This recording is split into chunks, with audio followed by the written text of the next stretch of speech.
Après Noël, donc, il y a l'Épiphanie.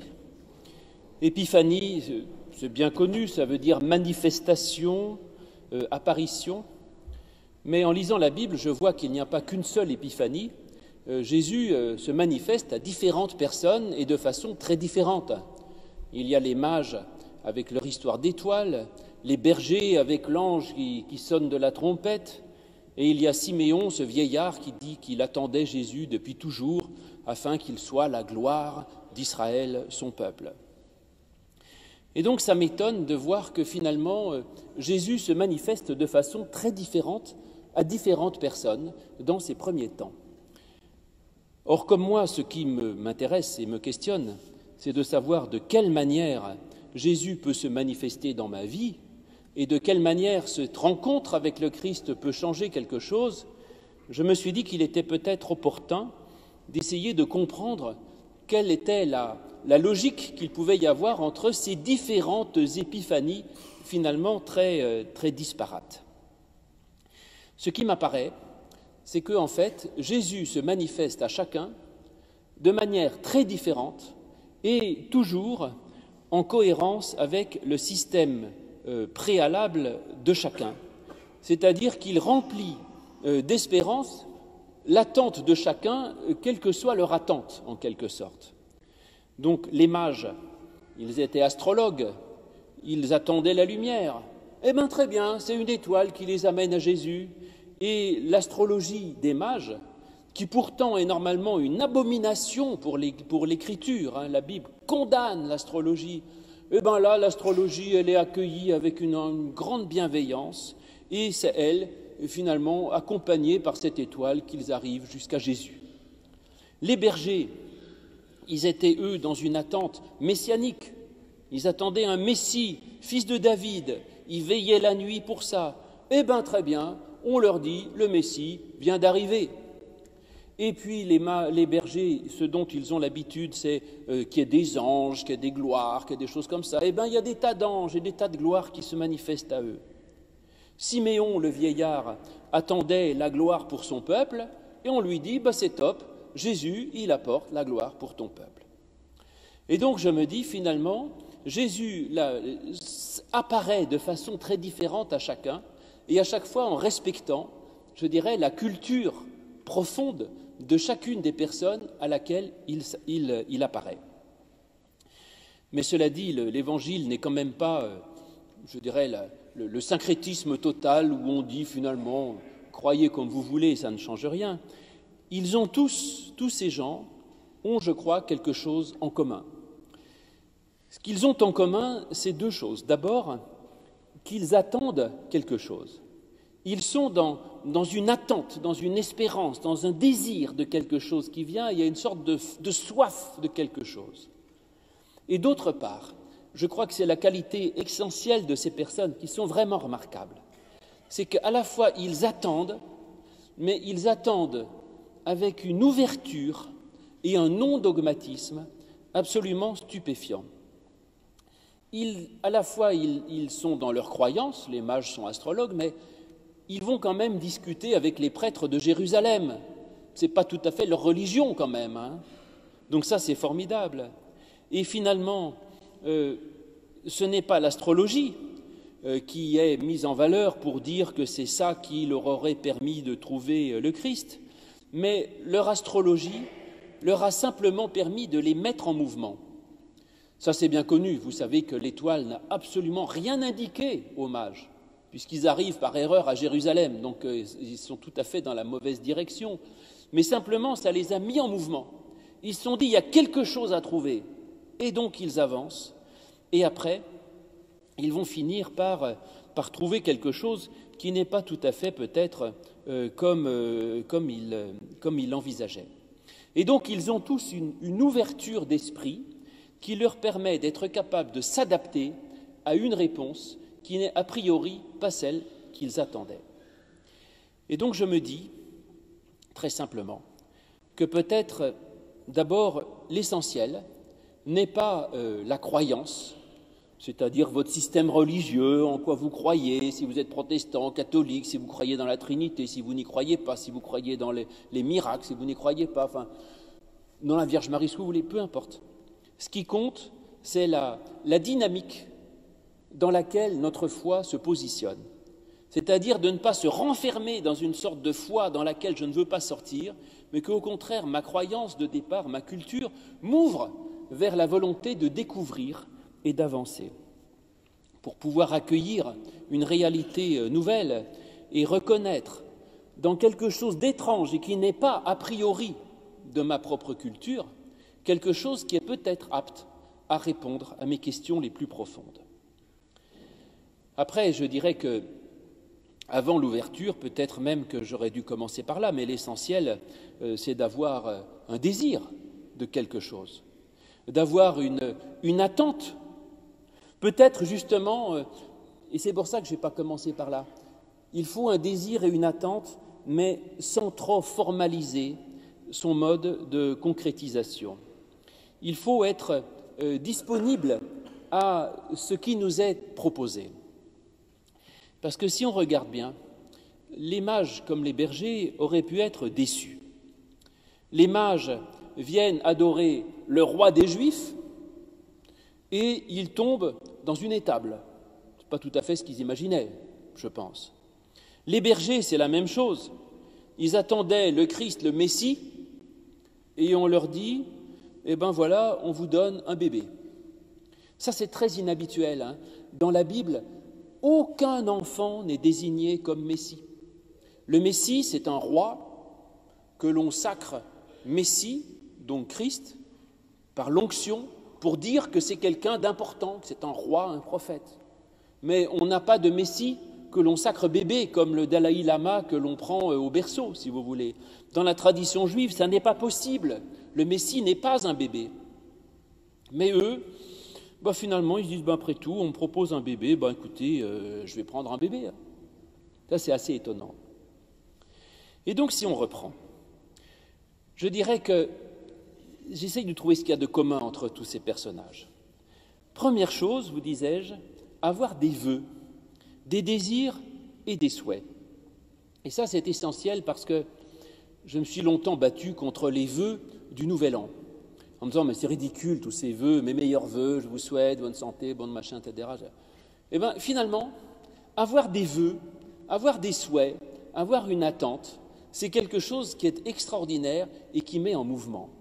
Et donc, garder 365 jours par an, l'idée d'avoir des vœux et des choses qui vous mettent en mouvement. Et ça, c'est peut-être l'essentiel des béatitudes. Et même, vous savez, la version de Luc est sur ce point plus intéressante que celle de Matthieu, parce que Matthieu dit « Heureux ceux qui ont faim et soif de justice ». Luc dit simplement « Heureux ceux qui ont faim et soif ». Il ne dit pas de quoi, peu importe, vous avez faim et soif de quelque chose, alors c'est formidable. Parce que votre vie peut avancer quelque part, vous êtes prêt à recevoir quelque chose, vous êtes en quête. Heureux ceux qui sont pauvres. Matthieu rajoute en esprit, peu importe, vous savez pauvre en quelque chose, vous avez un désir de quelque chose. Et ça, c'est le moteur de la vie, de désirer quelque chose, d'avoir faim et soif de quelque chose, de se savoir pauvre, de pleurer quelque chose. C'est le paradoxe des béatitudes, mais c'est fondamental. Et après, la deuxième qualité, essentielle aussi, c'est d'être disponible pour découvrir que même si les choses ne se passent pas comme je l'avais imaginé, néanmoins, il peut se trouver dans ce qui m'arrive une réponse positive à mon attente. À chaque fois, il y a, je vous l'ai dit, un décalage par rapport à l'attente de nos protagonistes. Les mages suivaient une étoile, dès qu'ils voient Jésus, l'étoile disparaît et ils rentrent par un autre chemin. Et donc, ils ont été transformés. Je ne dis pas que la religion, c'est de dire « faites des vœux et tous vos vœux seront comblés ». La foi n'est pas une baguette magique, mais il y a quelque chose qui, en même temps, nous transforme. Il y a un vœu au départ et ensuite, Dieu va transformer ce vœu pour nous mettre sur un autre chemin. Les bergers attendaient un Messie, on ne leur donne aucun Messie, on leur donne un signe. Bon, ce n'est pas ce que j'attendais, mais on va faire avec. Et c'est formidable. Siméon disait « J'attends quelqu'un qui va donner la gloire de mon peuple ». Un bébé arrive, Siméon meurt. Il était très vieux. Aucune gloire. Il n'a rien vu du tout. Pourtant, il a compris qu'il pouvait être satisfait. Et je dirais que c'est ça le problème du peuple juif aujourd'hui par rapport au Christ qu'ils ne veulent pas reconnaître comme Messie. Si on demande aux Juifs aujourd'hui pourquoi ils considèrent que Jésus n'est pas le Messie, ils disent « Eh bien parce que quand le Messie va venir, il n'y aura plus de guerre et Jérusalem sera la capitale du monde. » Ils disent « Or, Jérusalem n'est même pas la capitale de la Palestine, enfin on a du mal, et quant à la paix sur la terre, il n'y en a pas. Et donc Jésus n'est pas le Messie. » Eh bien, je dirais qu'ils sont trop fixés sur ce qu'ils attendent. Ils ont une idée tellement précise de ce que devrait faire le Messie qu'évidemment, ils ne trouveront jamais aucun Messie capable de faire ce qu'ils attendent. Comme celui qui dit « Je ne me marierai que lorsque j'aurai trouvé une femme ou un mari qui ait telle et telle qualité, spécificité », eh bien, vous ne vous marierez jamais. Alors voilà, Jésus donc accomplit l'attente de chacun, mais d'une manière inattendue, différente, mais il l'accomplit quand même. Il est le Messie, mais pas comme on l'attendait. Il est roi, mais il est méprisé, humilié, sans pouvoir temporel et sans territoire. Il est la gloire du peuple, je le crois, mais une gloire telle que le peuple lui-même, que le peuple juif, ne s'en glorifiera jamais. Alors voilà cet évangile qui est très contradictoire et qui est comme dit Paul dans la lettre aux Corinthiens, un scandale pour les Juifs, une folie pour les Grecs, parce que cet évangile est finalement très difficile à comprendre. Le Christ accueille les attentes, il accueille les espérances, les modes d'être, les pratiques, les foi, les religions de chacun. Et finalement, Jésus se montre comme accomplissant tout cela, sans nier ses attentes, ses espérances, sans les condamner, mais en les dépassant plus loin. Certains attendaient, des Juifs attendaient que Jésus accomplisse la loi à la lettre. Jésus va dire aucun problème, la loi je l'accomplis à la lettre. Et il l'accomplit tellement à la lettre qu'il la transgresse. Paradoxe. D'autres disaient, c'est ce que dit Paul, les Juifs attendaient des miracles. Alors Jésus va donner un miracle, mais Paul dit bien que ça n'a convaincu personne parce qu'en fait Jésus n'a même pas été capable de se sauver lui-même de la croix, ni de la mort physique. Et donc, ce n'est pas le Messie. Mais pourtant, être capable de reconnaître qu'il y a quand même un miracle d'une autre manière, c'est ce qui se passe après la mort du Christ, c'est la naissance de l'Église, et c'est vous qui êtes rassemblés ici, frères et sœurs, pour célébrer le Christ vivant. Donc il y a bien un miracle, mais ça n'est pas celui qu'ils attendaient. Et donc, autrement dit, Jésus ne demande pas aux mages de devenir juifs, il ne demande pas aux bergers d'arrêter de croire à ces sornettes populaires d'anges qui sonnent des trompettes. Il prend l'attente, il prend le mode de vie de chacun, il l'accepte et il y répond d'une manière juste, mais un peu décalée. Il ne nie pas cette attente, mais il la déplace. Et je dirais que dans notre mode de vie, dans nos préoccupations, c'est là que Jésus se révèle. C'est là qu'il apporte quelque chose. C'est-à-dire, je crois que Jésus répond à tous nos désirs et toutes nos préoccupations, mais d'une manière décalée. C'est ce qu'on apprend aux enfants dès qu'ils sont tout petits sur la question de l'exaucement de la prière, en disant « Je crois que Dieu exauce toujours nos prières, mais rarement de la manière avec laquelle nous le voudrions. » C'est-à-dire qu'on expose un problème à Dieu et on lui donne la réponse. Et Dieu dit « Moi, ton problème, je l'entends, je vais y répondre, mais probablement pas de la manière avec laquelle tu le proposes. » Et donc, la disponibilité essentielle du chrétien, c'est cette ouverture à Dieu, d'être capable d'écouter quelle sera la réponse de Dieu. Et je suis convaincu que pour un christianisme moderne, nous ne devons pas prendre les exemples particuliers des mages, des bergers ou des autres comme des exemples à imiter, mais au contraire comme des preuves qu'il faut s'adapter et qu'il y a de la place dans l'Évangile pour plusieurs cultures et pour différentes origines. Et d'autre part, que nous devons accepter les préoccupations des gens, écouter les aspirations des uns et des autres, même des revendications les plus désordonnées que nous pouvons avoir ici ou là. Il y a là quelque chose d'important.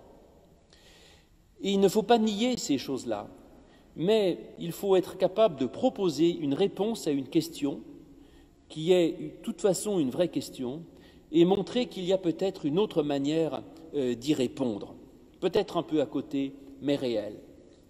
Et je me souviens une fois où, dans un débat, quelqu'un me disait « mais finalement, pourquoi est-ce qu'il n'est pas toujours bon de donner à un mendiant qui réclame de l'argent, puisqu'il y a écrit dans l'Évangile « donne à qui te demande ».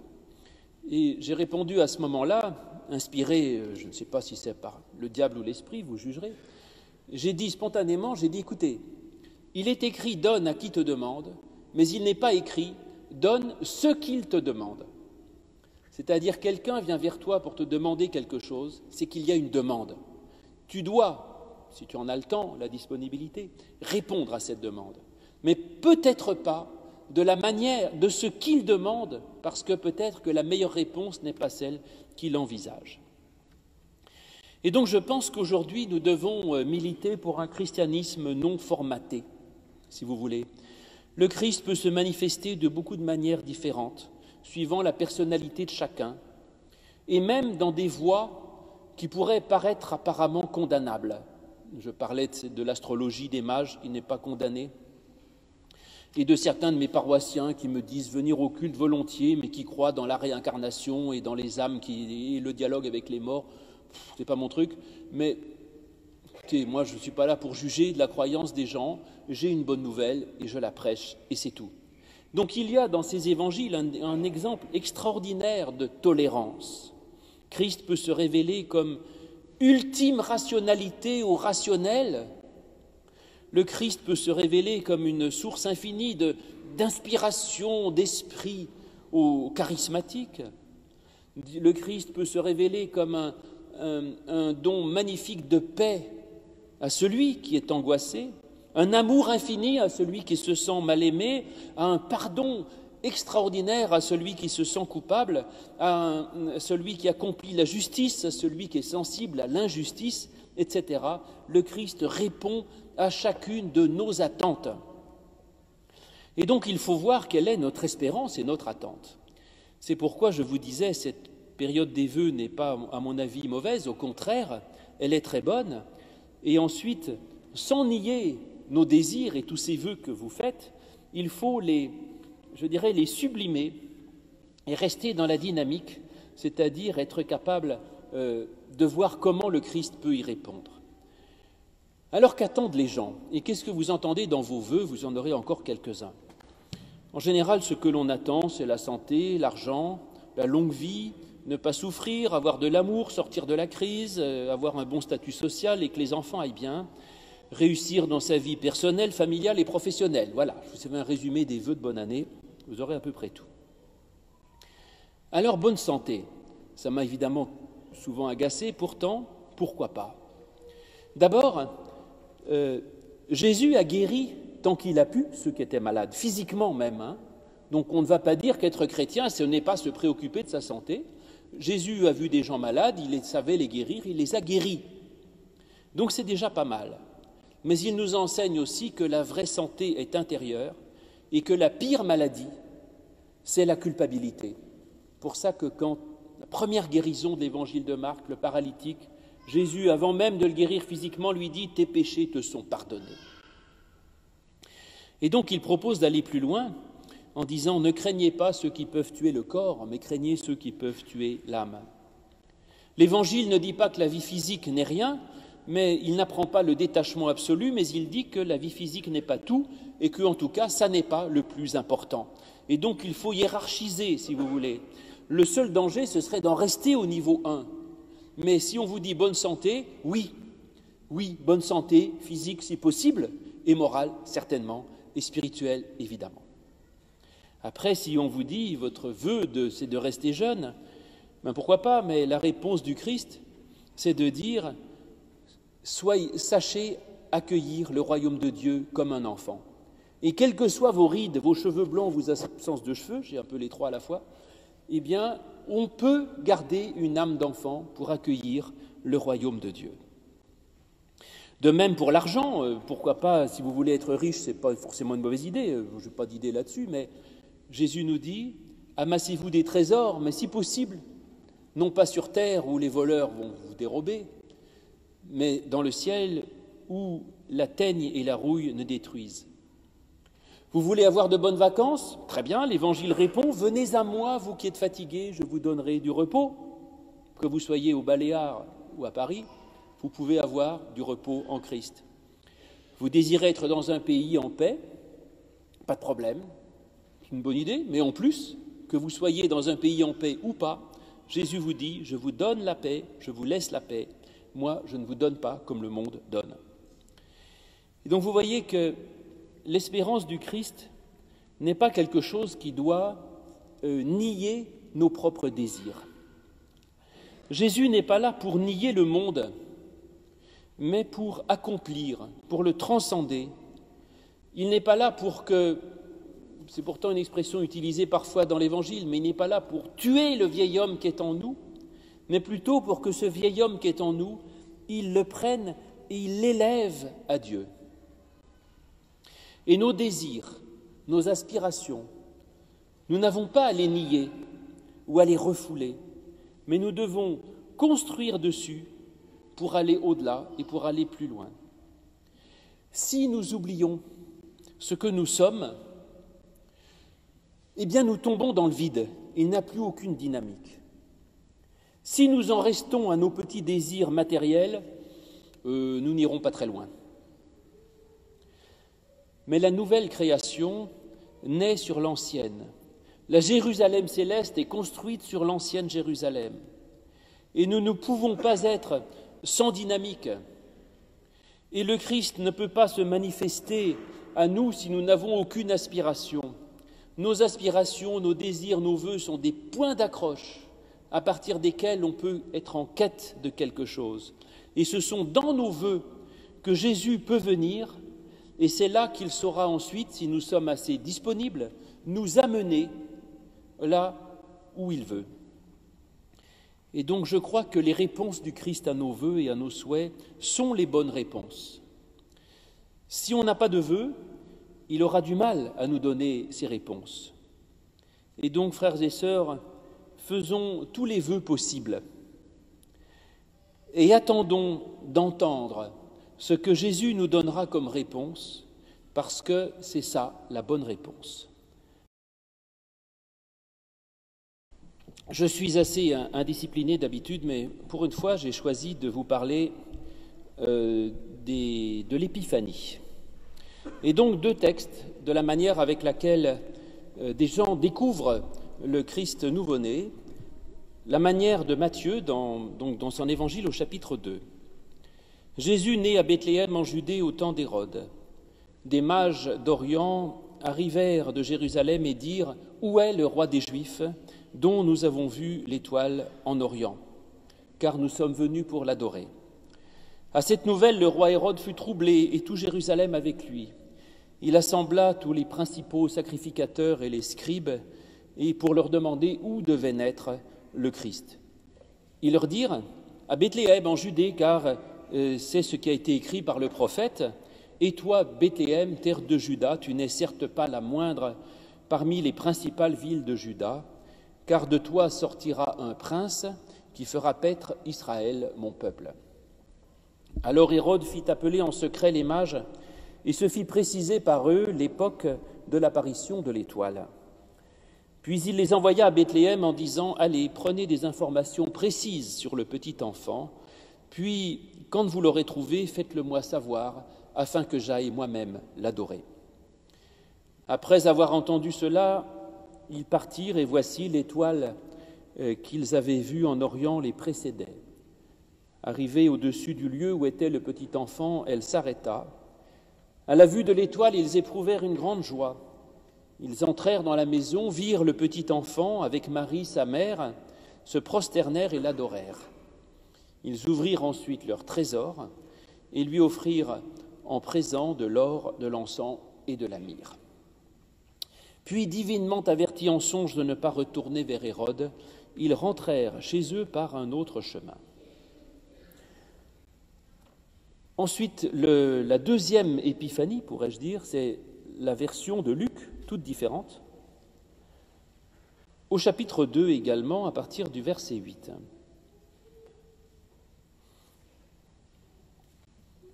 Il y avait dans ce pays des bergers qui passaient dans les champs les veilles de la nuit pour garder leurs troupeaux. Un ange du Seigneur leur apparut, et la gloire du Seigneur resplendit autour d'eux. Ils furent saisis d'une grande crainte.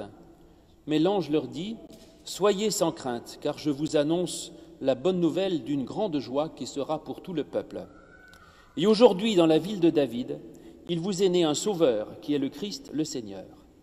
Et ceci sera pour vous un signe, vous trouverez un nouveau-né emmailloté et couché dans une crèche. » Et soudain, il se joignit à l'ange une multitude de l'armée céleste qui louait Dieu et disait : « Gloire à Dieu dans les lieux très hauts et paix sur la terre parmi les hommes qui l'agréent. » Éternel, ta parole est vérité, sanctifie-nous par ta vérité. Amen.